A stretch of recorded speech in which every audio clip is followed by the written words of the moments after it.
Mr. Santana Day. Hi again from me, and it's hello from him. And it's hello from him. As you can see, Ramon is well and truly out of the doghouse now. He's back in the house, and here we are. And today, what are we going to talk about? Gibson SGs. SGs. It's Gibson SGs. Or, well, we're talking about SGs. So this is a Gibson. This is a Navigator. This is a Navigator. You know, I am this is yours. I'm the king of Navigators. You know, I mean, I really feel that Navigator should give me at least one free guitar. After all this promotion. I think Navigator, if you're watching, I think he's entirely right. He has got a lot of your guitars, and he's a great advertisement for them. And this is a really nice guitar. It is, yeah. It feels. I mean, when's it from? This is actually a 2001, and it was made in their Tokyo factory. You know, the Japanese are very they're good at copying things, aren't they? Well, they are good at copying things. Like watches and cars and guitars. You know. Yeah, and this guitar, it's certainly it's kind of, you know, what everybody hankers for in these instruments is some kind of old vibe. And before you plug it in, that guitar kind of rings of mahogany. Yeah, it does like an old guitar. Yeah, and this is Honduras mahogany neck, and a Honduras rosewood neck, and nitrocellulose. So and the neck's quite big and fat. It's a very big, chunky. Feel that, Bob. What do you think? Yeah, it's big. It's you know, all thick, isn't it? For my money, that's that's where the tone lives. So this is a really nice SG standard sort of thing. Yeah. Now this guitar is actually the current keeper of the guitar is in the room with us behind the camera while we talk. But he's the keeper because it actually belongs to another mutual friend of ours, who is the guitarist and keyboard player in the band I used to be in. And before that, it used to belong to yet another friend of ours, who's also the current keeper's dad. If that hasn't got you confused, basically everybody in and outside the room has got some interest in this guitar. This is a 62 SG Les Paul Jr. in pretty good shape, as you can see. There's not a lot of mashing up going on, not a lot of chips and stuff. The colour's beautiful. Again, quite a chunky neck. Single pickup guitar, like if you watch this show, you know I love these single pickup guitars, single P90s. And this is a complete scream of this guitar. It's a real howler. I mean, the way I was playing just now was really restrained for the sake of levels, but you let this guitar go and it goes crazy. It's a real shouter, and it's definitely a competitor for, you know, earlier Les Paul Juniors. There's no question. It's a Les Paul Junior. So what year is this? Shape body 62, isn't 62. it? And it's as light as a feather. As is typical with these guitars, the pick guard is laminated black and white plastic. And the tension between the way the plastic shrinks over time means the pick guard's curving and dishing a little bit. So that's something that the relics don't have, you know. Yeah, and I mean, to be fair, you know, I mean, this relicking and relicking. Why would you want to recreate this? This is really a failure of the plastic.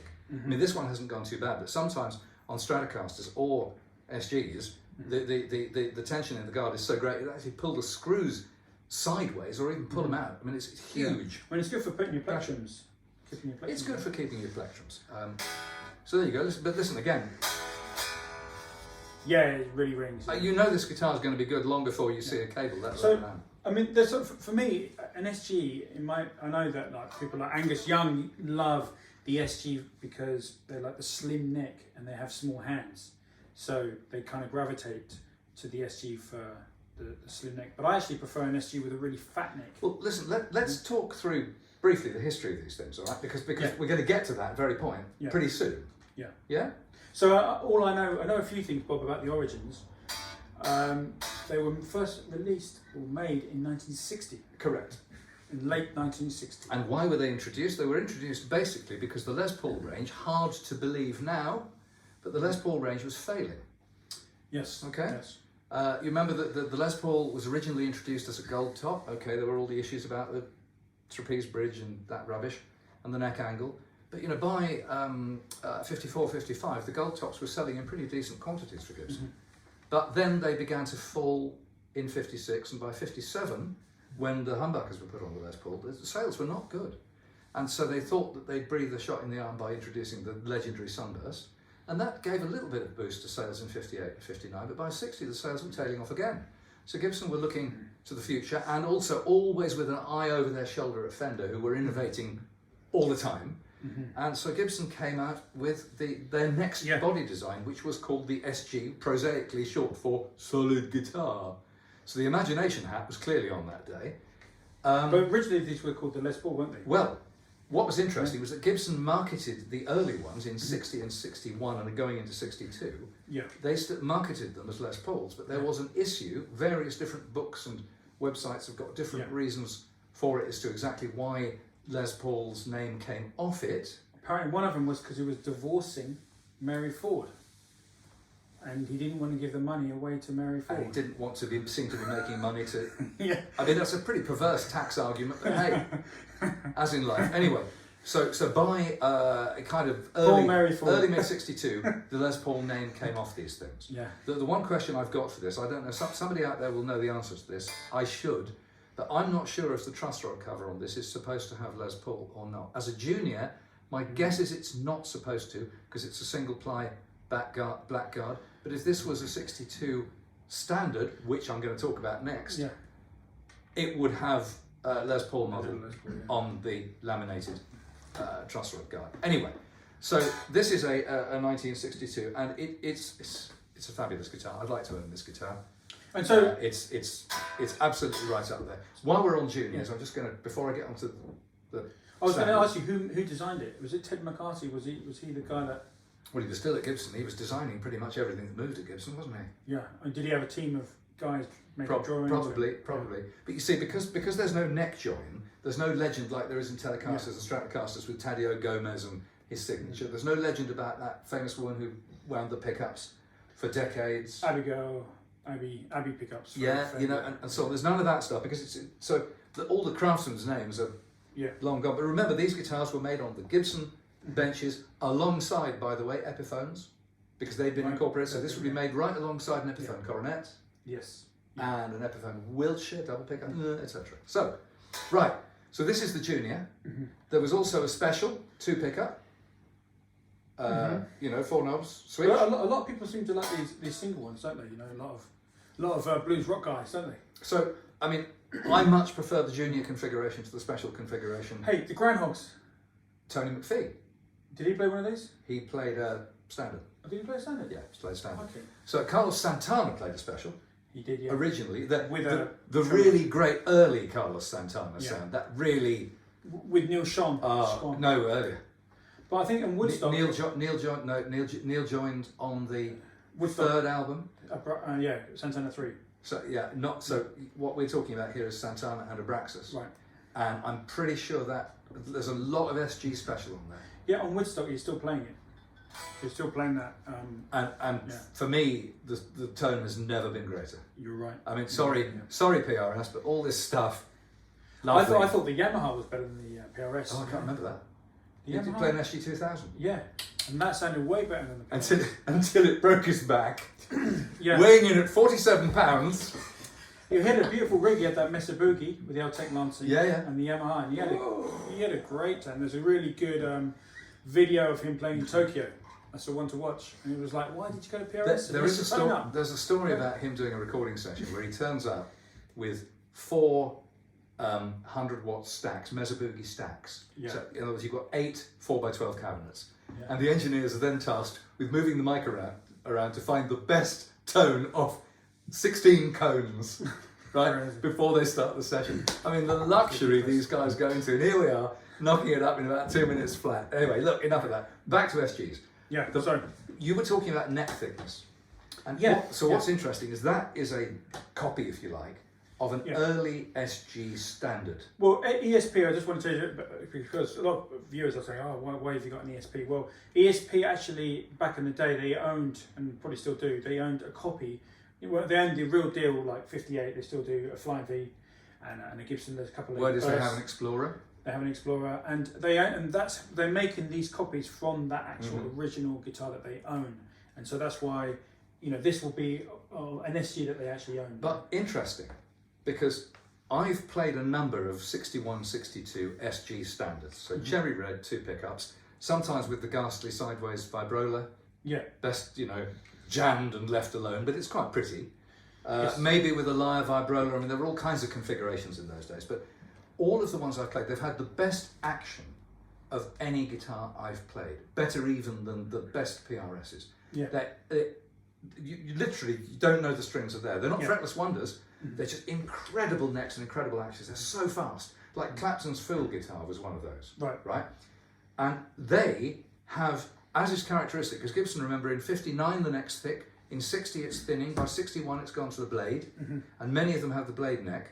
By 62 it's getting thicker again, 63 it's quite fat again, like Clapton's 335, chugs on through 64, and by 65 all hell breaks loose, and the nut's getting narrow, and it's the folk era. It becomes horrible. No, thank you. You know, and don't listen to me. Look at the value of these things online, and it's borne out by all the collectors, all the snobs, everybody. So this is much more like either a 60 or a 62 than it is like a 61. It's a thicker neck. Right. And for that reason, I love it, because the tone lives in the neck. Yeah. So that's the standard. The other unsung one, of course, is the white one.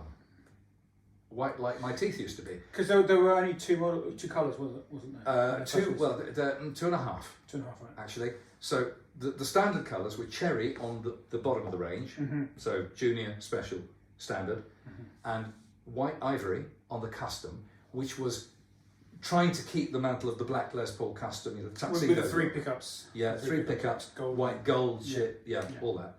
So the custom was standard in white. These were all standard in cherry. There are at least 3 documented juniors in TV yellow. Oh, really? They go for a lot of money, and they're really beautiful. They just look great. Yeah. But my favourite, and I wish I could afford one, but I can't, is a Polaris White SG Junior. Oh, right, from about 62, without any signs of a vibro. So literally this guitar in Polaris White, which was the other, you know, stock option, but a custom colour, but often. There are some black ones in the collector market, rare as hell. Again, sorry about those guys who are into black ones, but you want to fake a colour, black is the easiest colour to fake with a relic. So I wouldn't touch a black Les Paul Junior or a black SG Junior. I wouldn't know what I was buying. I don't have the expertise. I believe very few people on the planet do. So leave it alone. But that was the range as they originally introduced them. And it's really because, you know, Hendrix obviously played the white 3 pickup SG, and actually Angus Young, back in black, had a custom. Did he? Yeah, he modified it and took the middle pickup out, right, and then had the kind of had a black, you know, I think they call it a bat wing. Well, so that, which was standard as these guitars went through the 60s. So I've already said that the nut width changed in 65. And that's terrible, because suddenly, that's why those guitars aren't as valuable, because they're very, very skinny at the bottom end. It's really hard to play, you know, you want to play Steely Dan chords down there, you can't do it on one of those, unless you've got fingers like toothpicks. I mean, I've actually played one of those models, I think from the late, or the 70s, or late 60s or early 70s, and it's ridiculous. It's like a broom handle, you know. And so that was happening kind of 65, then not long afterwards. And you've got big hands, haven't you? I've got pretty big hands. Big hands, big feet, and I'm afraid infinitesimal genitals, but that's another story. You see, we finally got to the meat of this show. I really wanted to keep this show clean. Oh my God. Hey, right, anyway, down there again. Moving on. So, but the other thing is, remember in the mid-60s, the corporations were taking interest in both Fender and in Gibson. So Norlin got involved in Gibson, and at much the same time, you know, an awful lot of things started to slip.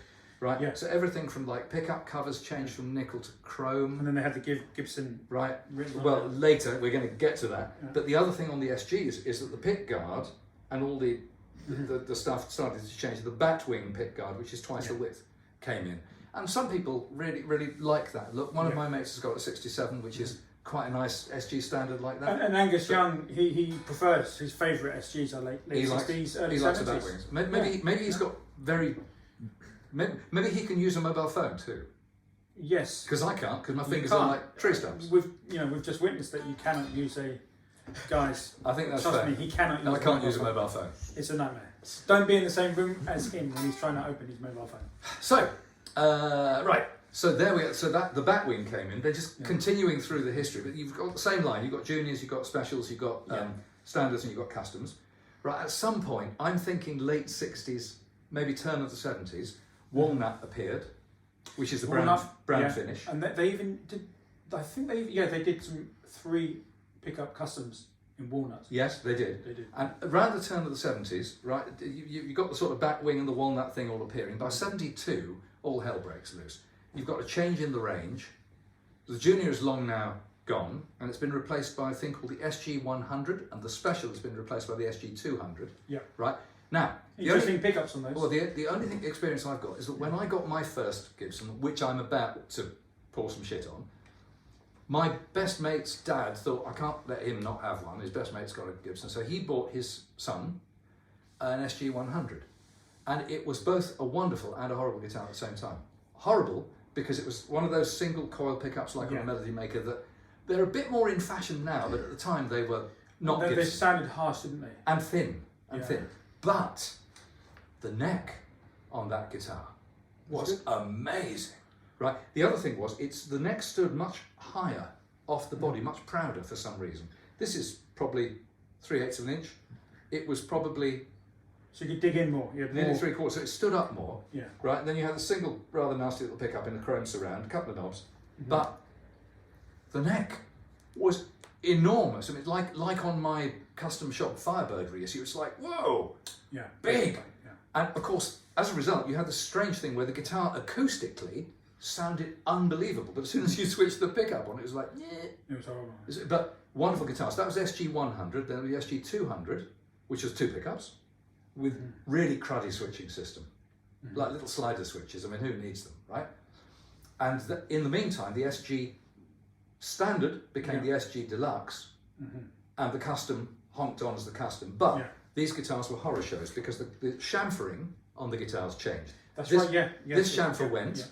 Right, they put a Les Paul shaped triangular pickguard on, 2 humbuckers screwed into the wood, and then they put those embossed Gibson logos on the humbuckers. So what year are we talking about now? About 72. That's right. 72. Which and by the way, the plastic cover on the SG 100s, single pickup, that had Gibson embossed in the moulding as well. Yeah. I really, really hated those pickup covers, and actually I found my old pickup covers less than a year ago, put them on eBay and sold them for good money to somebody who likes them. It's a subjective thing. I hate them. I was well rid of them, and I was very glad somebody wanted to pay me good money to get rid of them. Anyway, so you had the Les Paul pickguard, the 2 pickups, but the worst thing of all was a semicircular control plate here, routed in from the front, so you didn't have all this extra stuff, all the woodwork. It was just an economy measure with 4 controls and a switch. And then to cap it all, again, those of you guys out there who like them, great, but it had a Bigsby on it, and I hate Bigsby's. I hate pretty much any trem that will return a guitar out of tune. Because Mick Taylor played an SG with a Bigsby. Good. And he always sounded really cool. Yeah. Yeah. I think he played it in the Rolling Stones. I mean, I had it blocked off. I took the spring out of it, so it pulled forward hard. Right. Took the arm off. Yeah. So it was just like a stop tail. But was it a real Bigsby? Yeah. It was licensed Gibson, but licensed from Bigsby. Amazing, yeah. Right. So that was the SG Deluxe. The body chamfering was all wrong. Everything was going wrong on the body. The neck was incredibly skinny. It was about 2 millimeters wide at the top. Right. Very skinny. Block inlays, smallish block inlays. A paddle headstock. I mean, what's to like about this guitar? But this was my first Gibson, and I loved it because it was my first Gibson. But you know. So coming back to the whole, a lot of players, I think, like I was saying, there's one Taylor. more. Oh, well, before I'm only going to go up to about 75 because just talk about the pluses of having a tremolo here is the weight, because some of them are neck heavy. This has probably got a little bit of neck dye, but I've gigged this guitar and I've never noticed it. You haven't noticed it either? No. But some players can't play neck heavy. Like my twin brother plays bass, and it has to balance perfectly on his knee, otherwise he can't play. Oh, you were playing. Whereas some guys like us, we don't care. Like for me, if it's neck heavy, I don't care. Ramon, do you know the trouble is we're just too nice. We're too tolerant. Well, come on, let's really nasty it up here. Well, I'm about to. Right, I'm just going to go to one more variant of the SG. Okay. Right. Because I don't want to talk about Bigsby's because I just really don't like them. If you like them out there, have my share. I love Bigsby. You know, I haven't got one in this room. Anyway, the last guitar was young the SG 100. I'm pressing on. The SG 100 turned into the SG 1 and the SG 2 and the SG 3. They were all budget models. And what year is this? This is about 73, 4. The SG 100 didn't last long as a model because it was a bit of a dud. Yeah. Although the one I played was, I mean, if I could get that guitar back as a chassis and put some decent pickups on. So we're talking about, so these SG, these was it 1, 2 and 3? Yeah? So 1, 2 and 3, right? Yeah. The 1 was the single pickup, the 2 was double pickup, and the 3 was double pickup with a sunburst finish, yellow, cherry yellow and red. And they had plastic covered mini humbuckers, right? Again, they sounded pretty filthy at the time, but the strange thing about history is how Melody Maker pickups, even the SG 100 pickups, and those little plastic pickups, now we've all got better amps and probably several guitars. Actually, there's a place in somebody's collection for all these pickups. They've all got their merits. They may not be like Strat and Telly and regular humbucker pickups that everybody likes, but they've got fans, and rightly so. Yeah, I mean, people like, I like a really dirty, horrible, heavy, volute, mid-70s Les Paul Custom, black Les Paul Custom. I love them. Where some people say, oh no, that you want to get a 57, 58. And I'm like, no, I like a 1975, the dirtier, smellier, heavier, the better. And you'd probably like, like ones in ivory finish too, wouldn't you? No, black, it has to be black. Okay. For me, it has to be black. Okay, all right. So I'm getting a lot of big nods from behind the camera about, oh yeah. Anyway, love it. Right, but punk was invented. having said that, I mean, there is a slight differentiating factor between, let's say, a '76, Black Beauty, and a 58 standard, and that is, that one requires a call to a Swiss bank, and the other one requires a call to a UK clearing bank. Yeah. But so there is a 2 orders of magnitude difference. But also, Bob, there's a little. There was a cool SG released in 1980, and they had block markers. The output jack was put on here.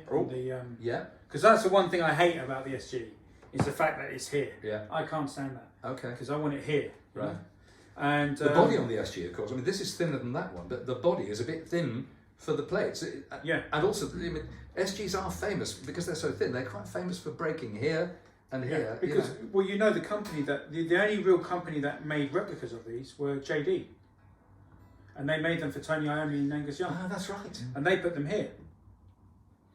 So that's the one thing I hate about it. But this one in the 1980s, which check it out, guys. It's a walnut one. It's got some cool pickups. It's got block markers, and it looks like quite a good investment, So I might check them out myself. 1980s. Of course. I mean, talking of those. I mean, obviously Gibson. Later on. I mean, you're right.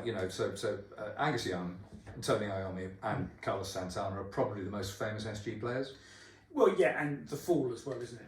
Eric Clapton's The Fool. And The Fool. It's probably one of the most famous. Yeah. If you had to think of an SG, Frank Zappa. Although that was a bit like, those car magazine photographs where they take a new car out on the track somewhere, they put zigzag all over it to disguise it from the cameras, camo it.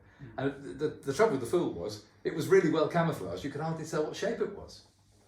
That's true, yeah. But there's some really cool photos of the back of the neck, and apparently, because they painted the EB bass that Jack Bruce had. Uh-huh. No, he had a 6-string Fender, I think. I can't remember which one they painted. Okay.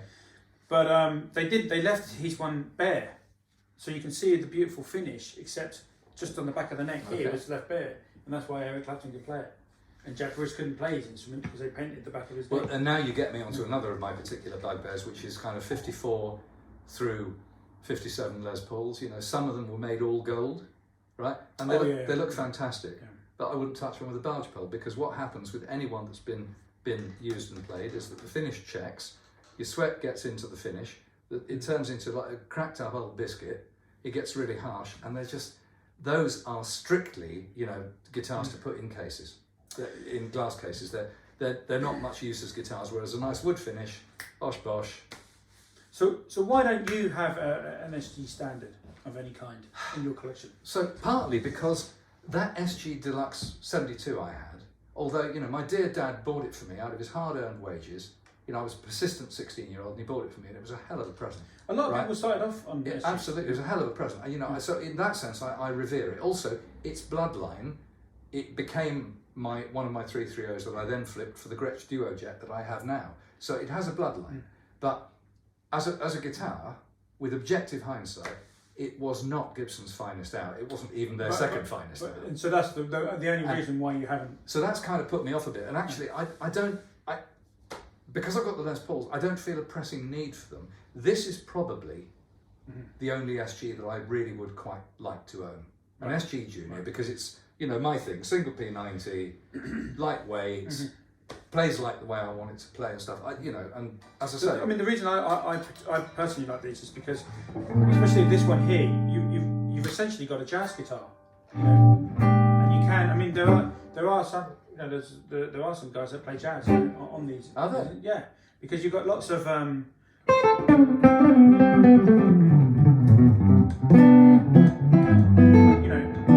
Sounds jazzy. Yeah, and it's kind of almost like a thick jazz guitar neck, and also then you got the Peter Green. You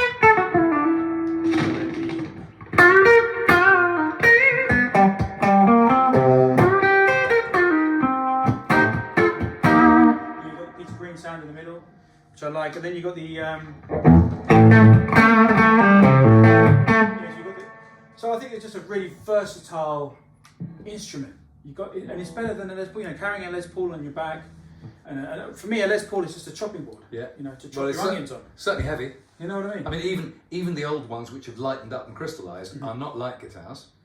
The juniors are lighter, but the standards and stuff. And I've hardly ever played a light custom, a black custom. They're all heavy. You're right. An SG is much more comfortable. But just by the way, if anyone asks, Ramon is playing straight through my deluxe reverb reissue, 60s deluxe really reverb reissue.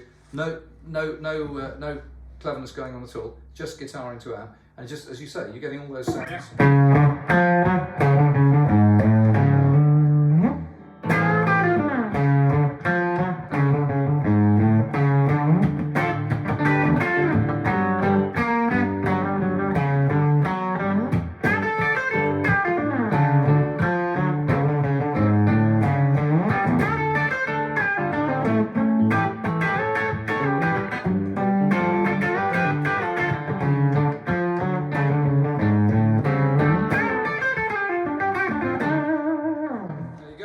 So that's for me, and it's just kind of like, you've got this. This is what I love most about the SG, is this side profile. Just looking at it, it's so beautiful and very comfortable. I mean, everyone talks, these days about, everyone gripes about the Strat's got it, the telly hasn't. Yeah. People put there in their tellies, and then the purists go, whoa. Yeah. But for comfort, I mean, these are superbly comfortable guitars. Absolutely. The downside of this is the angle that you play it at, because a lot of people, if you play it like this, like a Les Paul, then the neck's really wide over there. And you kind of feel like you're, like the Firebird situation. Same as the Firebird situation, where the neck's literally over there. Yeah, so the trick is to bring the guitar around like that, and have a strap where it's quite short, and then you have it up like that, and then you're kind of there. That's where you, and that's really where you want to be, not down here with a Les Paul. And tell me, you're gigging this tonight, aren't you? Yeah, and I put it on my shoulder, jump on the London Underground, and I'm sorted. And if this video, somebody's coming, drive my hand there. Anyway. If this video was actually being released, before you travel, then there would be time to go out and mug him on the Metropolitan line this afternoon. But unfortunately, you won't know that until after he's done the gig. I mean, like I said, I love this guitar, and the reason obviously is Navigators are cheaper, ESPs are cheaper than the real thing. But I've played lots of originals of these, and I tell you what, one wicked video, we'll put it in the link, is when there was a band called B.B.M, which you like, don't you? Fantastic band. Amazing band from the 90s when I first started playing. And the first rehearsal they had for that band was with Gary Husband. Now, Gary Husband is an incredible drummer. He wrote the worst pop song ever called Tracy for Level 42. Tracy. Can't you think of a better woman's name? Well, it's got big currency in Essex, that kind of word. Well, so anyway, apart from writing the worst pop song ever, he's one of the best drummers ever. And Gary Husband teamed up. Jack Bruce was making like a traditional videotape, yeah. So he got in Gary Moore and Gary Husband, and they had this like cream jam, and that's how B.B.M formed. And they got Ginger Baker in instead of Gary Husband, And but anyway, these on the link we're going to put on the YouTube, you'll see Gary Moore playing this SG with a really thick neck, and the sound he's getting is much better than any of the later B.B.M stuff. So instead of that, they did.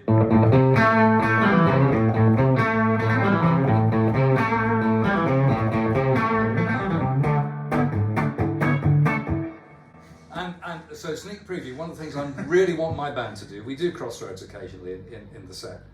What I want to do is a song where you alternate verses between that song, which is called City of Gold. I actually prefer City of Gold and Crossroads. I want to actually play it live where you swap every verse. I actually hate the riffs. Crossroads. You know what? I hate Crossroads. Oh, I love it. I love the Cream version, but I've heard it so many times Well, in it's, the pub. it's like Black Magic Woman, isn't it? I mean, everybody kills it, but it's still a fantastic song, you know. And Crossroads is the same, but the idea of just making it a bit more interesting by alternating your City of Gold and Crossroads, because it's, I mean, basically, B.B.M, the genius of Gary Moore was he wrote a whole load of, that's Crossroads, isn't it? No. But wait a minute, City of Gold, that was sung by Jeb Bruce, wasn't it? Yes. Because obviously Jeb Bruce and Pete Brown writes the lyrics, right? And Ginger Baker was always furious because Pete Brown and Jeb Bruce were getting all the money for the publishing. And Ginger Baker, he was really angry because he spent all his money, spent all his royalties from gigging and stuff, and he was really pissed off with Jeb Bruce and Pete Brown, you know? So that was like the problem. That was the main problem in Cream. That was the reasons for the arguments. Okay. Ginger Baker was just pissed off all the time, surely. Yeah, he was. Yeah, he was. And then, I mean, you've seen. But he was actually a nice guy. You've seen that fantastic movie. Yes. Beware of Mr. Baker. But you know what? Actually, no, Ginger Baker. I actually do admire him, and he at least he spoke his mind. He never bullshitted. He And always he was a spoke his fantastic mind. drummer. An amazing drummer. Yeah. So, have we done SGs today? No, we haven't. We're just going to mention that I wanted to say some people, the neck dive situation. Okay, so that's another reason why people don't like them. And you've got two solutions here. Rather than selling your beloved SG, some people put lead weights in the control cavity, and other people put bigsbys. No, you don't like them. They put bigsbys here, or vibralos or whatever, you know. So there's other things you can do. And there's a third thing, which is if you wrap the strap over here, And you put it there. right? You wrap the strap over here, which is And what they put do it on there. Firebirds. You look pretty ridiculous if you play a Firebird with that wonderful thing sticking out the back. The strap goes over here, but that gets rid of neck dive. Right. Okay. I mean, the thing is, on a modern guitar, you'd probably just move the strap button. But on an Yeah. old guitar, cherished guitar, you probably... Yeah, I mean, like I said, it doesn't really affect me, but this is obviously probably does have neck dive, as you can see there, because I put it on my, you can see it. Sorry. It's a killer guitar. This attacks anything around it. Yeah. So, but it doesn't really affect me because when I'm playing it live, I tend to angle it up a little bit, and it's just where you position it on your body. Because otherwise, the one thing is, if you're playing it live for 2 hours, and you're bent over like this for 2 hours, you'll get terrible cramp. Yeah. You know, not if you're young like this fellow, but if you're elderly like us. Elderly, like speak for yourself. You know, you do yoga, don't you now? I do, and Pilates. And as you can see, yet again, I'm sitting on the trusty yoga ball, and I still haven't fallen off. But famous last words. Okay, so I think that's about it. Right. Now, what we're going to do today is we're going to segue, right? Because you actually have to leave us to go and do a gig. So we're going to segue into part 2 of this, where I'll be introducing the mysterious man who's been behind the camera all this time. The next generation. The next generation. And So we've got 3 generations here. I'm not going to say who's the youngest. you know, he's right. He's right. You've got someone in their 20s, you've got somebody in their 40s, and you've got somebody in their 60s. I'm Two afraid generations. it's irrefutable. You're right. I hate it, but you're right. Okay, so breaking off briefly, we'll say bye-bye to him and bye-bye to me. but I'll be back very shortly. Take care.